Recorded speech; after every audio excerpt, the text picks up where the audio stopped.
sur jeunespar.org. Merci d'être là pour la suite des limites et continuités. Nous étions avec l'asymptote non parallèle aux axes. Dans cette vidéo, vous allez voir l'étude de branches infinies. Quand est-ce qu'il faut étudier les branches infinies? Nous avons f une fonction et c sa courbe représentative. C est la représentation graphique de f. Il faut savoir que l'étude de branche infinie est possible lorsque la limite, quand x tend vers plus ou moins infini, de la fonction f de x donne plus ou bien moins infini. Vous savez, lorsque la fonction f a une limite finie, L, en plus ou en moins infini, là, on a la droite d'équation y est égale à L, asymptote à la courbe C. Là, on a une asymptote horizontale d'équation y est égale à L. Mais dans le cas où la limite en l'infini donne encore infini, il faut étudier les branches infinies. Maintenant, pour l'étude de branches infinies, on étudie la limite de f de x sur x. Donc, on étudie la limite de f de x sur x lorsque x tend vers plus ou bien moins infini. C'est ce qu'il faut faire. Et dans ce cas, on distingue trois cas. Donc, il y a trois cas possibles. Le premier cas, c'est lorsque f de x sur x a une limite infinie. Donc, je vais écrire ici premier cas. Premier cas, lorsque f de x sur x a une limite infinie. Si la limite de cette expression lorsque x tend vers plus ou moins infini est infinie, il faut conclure tout simplement que la courbe représentative de la fonction f qui est c admet une branche parabolique de direction celle de OJ. Voilà, c admet une branche parabolique de direction celle de OJ. Je vais vous donner un exemple. Lorsque vous avez la fonction f de x qui est égale à x au cube plus 2. Donc à partir de là, nous voyons que la limite lorsque x tend vers plus ou moins infini de la fonction f de x est égale à la limite lorsque x tend vers plus ou moins infini uniquement son monôme de plus haut degré, x au cube. Si on remplace x par plus ou moins infini, nous aurons plus ou moins infini au cube est égal à plus ou moins infini. Donc cette limite donne plus ou moins infini. Ça veut dire tout simplement que cette fonction f a une limite infinie lorsque x tend vers plus ou moins infini. Donc là, il n'y a pas d'asymptote horizontale. Il faut étudier les branches infinies.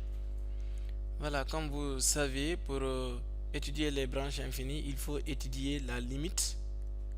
Il faut étudier la limite de la fonction f de x sur x lorsque x tend vers plus ou moins infini. Et cette limite,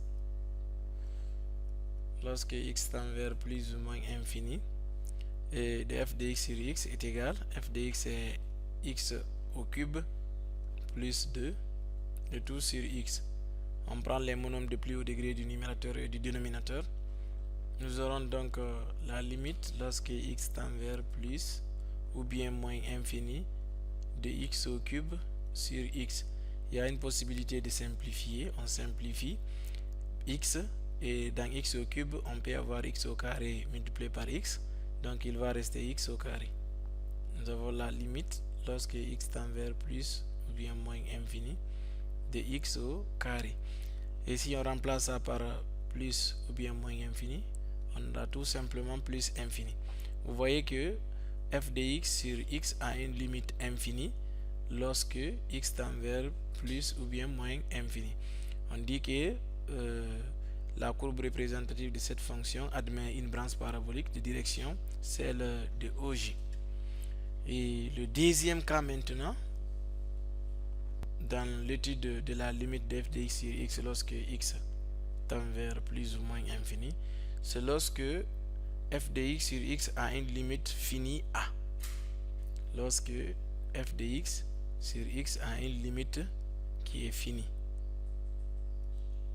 Une limite finie qu'on note par a. Là aussi, il y a des cas possibles. Le premier cas, c'est si cette limite finie a est égale à 0.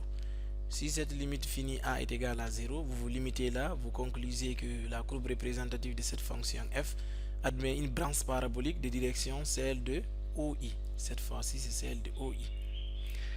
Donc, là aussi, je vous donne un exemple.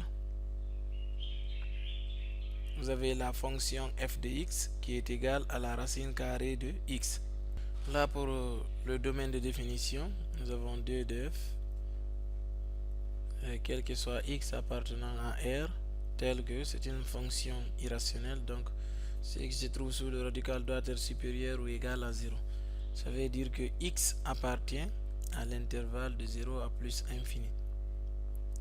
Nous pouvons déterminer la limite de la fonction f de x lorsque x tend vers plus infini. Cela va donner tout simplement la racine carrée de plus infini. En remplaçant x par plus infini, nous aurons encore plus infini. Donc vous voyez, lorsque x tend vers plus infini, on n'a pas une limite finie. Donc il n'y a pas d'asymptote horizontale. Donc il faut étudier les branches infinies. Nous étudions la limite de f de x sur x lorsque x tend vers plus infini. Dans notre cas ici, x tend vers plus infini. Voilà, donc cette limite va donner quoi? À la limite, lorsque x tend vers plus infini, vous savez f de x est égal à la racine carrée de x, de tout sur x. Si on remplace ici x par plus infini, nous aurons infini sur infini. Pour éviter cela, nous allons essayer de multiplier le numérateur et le dénominateur par la racine carrée de x. On aura donc la limite, lorsque x tend vers plus infini, de la racine carrée de x fois la racine carrée de x sur x multiplié par la racine carrée de x. Et là, la racine carrée de x multiplié par la racine carrée de x est égale à la racine carrée de x au carré, qui va donner la valeur absolue de x. Et vous savez, la valeur absolue de x est égale à plus x, comme nous sommes sur l'intervalle de 0 à plus infini. Donc là, nous aurons tout simplement x, racine carrée de x fois racine carrée de x.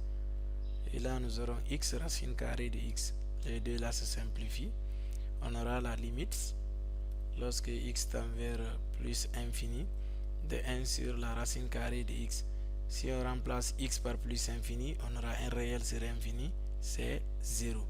Donc vous voyez ici, la limite f de x sur x, lorsque x tend vers plus infini a donné 0, ça signifie que a est égal à 0. Donc on conclut que la courbe représentative de la fonction f a une branche parabolique de direction celle de OI, la droite OI. Et le deuxième cas maintenant, c'est lorsque, voilà, si a est différent de 0. Ici, c'est si a est égal à 0, on a la conclusion. Je vais donner un exemple de fonction. Si a est différent de 0, il faut étudier la limite de f de x moins ax lorsque x tend vers moins infini ou plus infini. Donc, en plus infini ou en moins infini. Là aussi, il y a 3 cas possibles en déterminant la limite de f de x moins ax en plus ou bien en moins infini. Suivez ces 3 cas.